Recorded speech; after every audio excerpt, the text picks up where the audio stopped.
సిద్ధు జొన్నలగడ్డల గారు ఇప్పుడు కొత్తగా యాక్ట్ చేస్తున్న మూవీ తెలుసు కదా. అయితే సిద్ధు జొన్నలగడ్డల గారు ఈ తెలుసు కదా మూవీకి ముందు లాస్ట్ యాక్ట్ చేసిన మూవీ జాక్.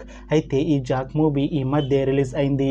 అయితే సిద్ధు జొన్నలగడ్డల గారు ఈ జాక్ మూవీ రిలీజ్ తర్వాత కాస్త టైం గ్యాప్ తీసుకొని ఇప్పుడు మళ్ళీ ఈ తెలుసు కదా మూవీలో యాక్ట్ చేస్తున్నారు సిద్ధు జొన్నలగడ్డల గారు.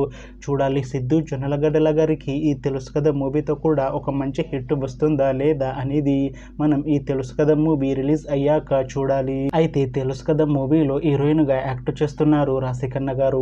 అయితే రాశిఖన్నా గారు ఈ తెలుసు కదా మూవీకి ముందు లాస్ట్ యాక్ట్ చేసిన మూవీ బాక్. అయితే బాక్ మూవీ రిలీజ్ అయ్యి 1 ఇయర్ అయిపోయింది. అయితే రాశిఖన్నా గారు బాక్ మూవీ రిలీజ్ తర్వాత 1 ఇయర్ టైం గ్యాప్ తీసుకొని ఇప్పుడు మళ్ళీ ఈ తెలుసు కదా మూవీలో యాక్ట్ చేస్తున్నారు రాశిఖన్నా గారు. చూడాలి రాశిఖన్నా గారికి ఈ తెలుసు కదా మూవీతో కూడా ఇంకొక మంచి హిట్ తనకి వస్తుందా లేదా అనేది మనం ఈ తెలుసు కదా మూవీ రిలీజ్ అయ్యాక చూడాలి. అయితే తెలుసు కదా మూవీ టీం ఈ మధ్య ఒక చిన్న టీజర్ ని విడుదల చేసింది. అయితే దానికి మంచి రెస్పాన్స్ వచ్చింది. అయితే తెలుసు కదా మూవీ టీం ప్రస్తుతం షూటింగ్ లో బిజీగా ఉన్నారు. అయితే ఈ తెలుసు కదా మూవీని ఈ అక్టోబర్ 17th రిలీజ్ చేసేలా ప్లాన్ చేస్తున్నారు మూవీ టీం. చూడాలి తెలుసు కదా మూవీ రిలీజ్ అయ్యాక మంచి హిట్ అవుతుందా లేదా అనేది మనం ఈ తెలుసు కదా మూవీ రిలీజ్ అయ్యాక చూడాలి. Thanks for watching this video friends. మీకు ఈ వీడియో నచ్చితే ఈ వీడియోని లైక్ చేయండి. ఇంకా ఇలాంటి మూవీ అప్డేట్స్ కోసం ఈ ఛానల్ని సబ్స్క్రైబ్ చేసుకోండి.